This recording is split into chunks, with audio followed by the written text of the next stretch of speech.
Hello बच्चों, क्या हाल चाल। उम्मीद है आप सभी अच्छे होंगे और आपकी पढ़ाई भी बेहतरीन चल रही होगी। तो बच्चों, उसी पढ़ाई को और अधिक बेहतरीन बनाने के लिए मैं लेकर आया हूँ एक और बेहतरीन वीडियो। और बच्चों, आज की इस बेहतरीन वीडियो में हम आपको बताने वाले हैं एक अपठित गद्यांश। और बच्चों ये ऐसे हेलो बच्चों, हेलो बच्चों, क्या हाल चाल। उम्मीद है आप सभी अच्छे होंगे और आपकी पढ़ाई भी बेहतरीन चल रही होगी। तो बच्चों, उसी पढ़ाई को और अधिक बेहतरीन बनाने के लिए मैं लेकर आया हूँ एक और बेहतरीन वीडियो। और बच्चों, आज की इस बेहतरीन वीडियो में हम आपको एक महत्वपूर्ण अपठित गद्यांश बताने वाले हैं। तो वीडियो को शुरू करने से पहले बच्चों, आपसे एक छोटा सा निवेदन है।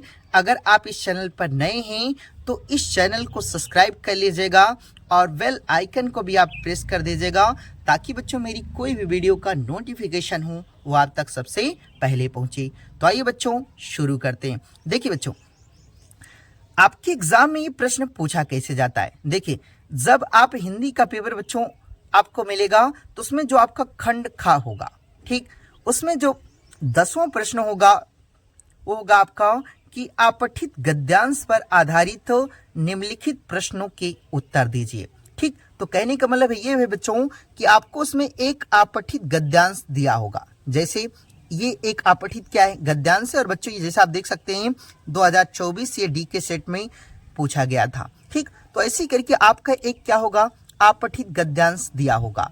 तो आपको करना क्या है बच्चों, देखिए सबसे पहले इसे हल करने से पहले आपको करना ये है कि इस गद्यांश को आपको अच्छे से पढ़ना है।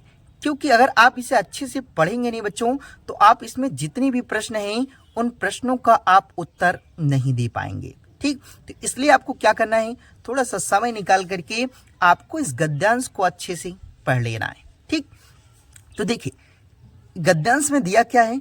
देखिए, किसी देश की उन्नति अथवा अवनति, किसी देश की उन्नति अथवा अवनति वहां के नारी समाज पर निर्भर करती है। यानी कि वहां के नारी समाज पर क्या करती है, निर्भर करती है। ठीक, देखिए जिस देश की नागरी जागृत, शिक्षित तथा गुणवती होती है।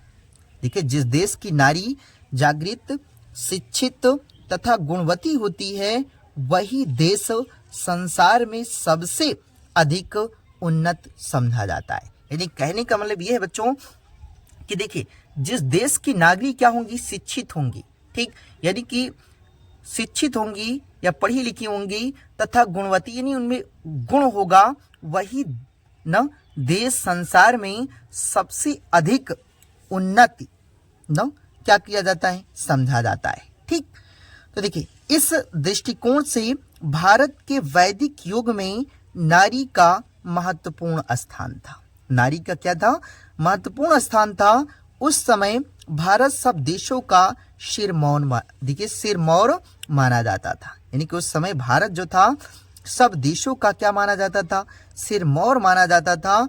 सरस्वती लक्ष्मी, देखिए सरस्वती, लक्ष्मी तथा दुर्गा, ठीक, ये तीनों देवियां देखिए आदि देवियां विद्या, धन और शक्ति की प्रतीक मानी जाती थी। जैसे बच्चों देखिए जो सरस्वती हैं उन्हें किसकी देवी माना जाता है, विद्या की। और जो लक्ष्मी है बच्चों उनको कौन सी देवी माना, यानी कि उन्हें धन की देवी माना जाता है। और जो दुर्गा है बच्चों वो क्या है, उन्हें शक्ति का प्रतीक क्या किया जाता था, माना जाता था। ठीक, तो यही चीज आपको कह रहा है कि सरस्वती, लक्ष्मी और दुर्गा आदि देवियां विद्या, धन और शक्ति की प्रतीक मानी जाती थी। और जीवन के, देखिए जीवन के लिए भी ये तीनों ही महत्वपूर्ण साधन है। कौन कौन बच्चों, देखिए जीवन के लिए तीनों ही क्या है, महत्वपूर्ण साधन है।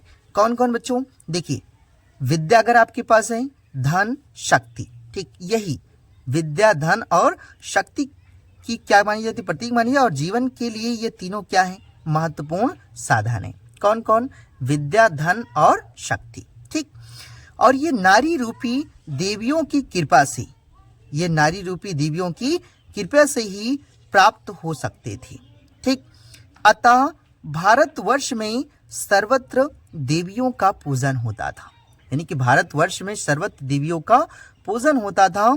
और मनु ने तो यहाँ तक कह दिया कि जिस घर में नारी को सम्मान नहीं मिलेगा, यानी कि जिस घर में नारी को सम्मान नहीं मिलेगा उसको कभी रिद्धि सिद्धि प्राप्त नहीं हो सकती। यानी कहने का मतलब यह है बच्चों कि देखिए, जिस घर में कह रहा है कि नारी का सम्मान नहीं होगा मिलेगा, कहीं कि उस घर को कभी भी कहीं कि ना ही रिद्धि मिल सकती है सिद्धि, यानी कि ये सारी चीजें उन्हें यानी उस घर को प्राप्त तो नहीं हो सकती। ठीक, तो देखिए, तो ये आपका प्रश्न यानी कि आपका ये गद्यांश था। ठीक, और इसमें जो आपसे प्रश्न पूछा जाएगा बच्चों वो आपके कुल 3 प्रश्न होंगे। ठीक, तो कहने का मतलब देखिए, इसमें जो आपका पहला प्रश्न होगा वो 1 नंबर का होगा, ये आपका 2 नंबर का होगा, ये भी आपका 2 नंबर का होगा।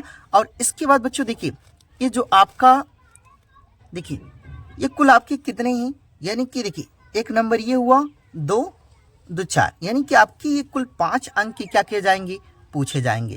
ठीक, तो देखिए आपसे प्रश्न कह क्या रहा है, आपसे प्रश्न पूछ रहा है कि देखिए जीवन के लिए कौन से साधन महत्वपूर्ण बताए गए। ठीक, तो देखिए ये 3 चीजें हैं, तो आपको करना क्या है बच्चों, आपको इस गद्यांश में क्या करना है, ढूंढना है। तो देखिए यही था ना कि जीवन के लिए कौन से साधन महत्वपूर्ण बताए गए हैं, तो आपको देखना कौन से साधन महत्वपूर्ण बताए गए हैं। तो देखिए साधन महत्वपूर्ण बताए गए हैं, तो आपको जब पढ़िएगा ना तो देखिए इसमें क्या है, देखिए इसमें देखिए विद्या धन और शक्ति, विद्या धन और शक्ति की प्रतीक मानी जाती है। और जीवन के लिए तीनों ही महत्वपूर्ण साधन है। कौन कौन बच्चों, देखिए विद्या धन और शक्ति। तो आपको प्रश्न कैसे लिखना है बच्चों, देखिए, तो देखिए बच्चों आपको इस प्रश्न को लिखना कैसे है, देखिए आपको लिखना है कि जीवन के लिए कौन से साधन महत्वपूर्ण बताए गए हैं। तो आपको देखिए इसमें मिल जाएगा कि देखिए आपको लिखना है विद्या, ठीक, कामा धन, ठीक, और शक्ति, और शक्ति ना, शक्ति देखिए शक्ति मतलब शक्ति, यही ये क्या लिखा है, साधन लिखा है, तो आपको लिखना है साधन महत्वपूर्ण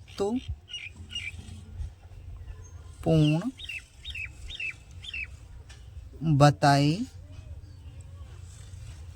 देखिए बताए गए हैं।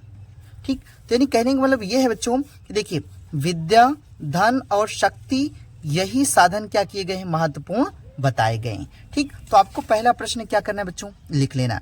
उसके बाद देखिए उपयुक्त गद्यांश का शीर्षक निर्धारित कीजिए। ठीक, तो ये बच्चों थोड़ा सा कठिन होता है। तो आपको देखिए आप जब आप इस पद्यांश को गद्यांश को पढ़ेंगे तो आपको ये पता चल जाएगा कि ये किस गद्यांश से लिया गया है। ठीक, तो देखिए उपयुक्त गद्यांश का जो शीर्षक होगा वह शीर्षक क्या होगा बच्चों, ये हो जाएगा आपका, देखिए नारी से है, बार बार नारी आ रहा है ना, तो ये क्या हो जाएगा, नारी सशक्तिकरण।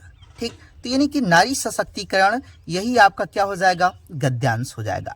ठीक, तो देखिए उसके बाद जो तीसरा प्रश्न आपसे पूछा था, ये पूछा था कि भारत में नारी का महत्वपूर्ण स्थान, ठीक, किस काल में था। देखिए भारत में नारी का महत्वपूर्ण स्थान किस काल में था।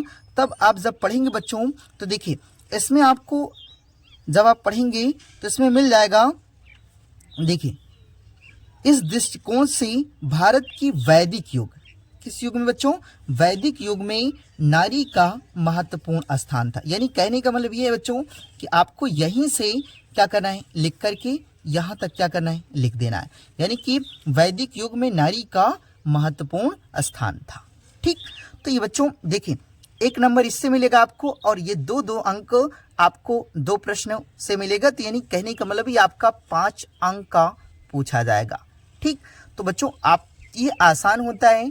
ठीक, और बच्चों आप इसको अच्छे से पढ़िएगा। 2 प्रश्न तो आप कर लेंगे, लेकिन ये जो उपयुक्त गद्यांश पूछता है बच्चों, जब तक आप इस गद्यांश को अच्छे से पढ़ेंगे नहीं तब तक आप इसका उत्तर नहीं दे पाएंगे। ठीक, तो इसलिए जरूरी है बच्चों कि आप इस गद्यांश को पहले अच्छे से पढ़िएगा, क्योंकि अच्छे से देखिए 2 प्रश्नों को तो आप उत्तर दे देंगे, लेकिन जब ये तीसरा प्रश्न देना होगा तो उसके लिए आपको गद्यांश पढ़ना ही पड़ा, मतलब ये दूसरा वाला, तो आपको गद्यांश क्या करना पड़ेगा, पढ़ना पड़ेगा।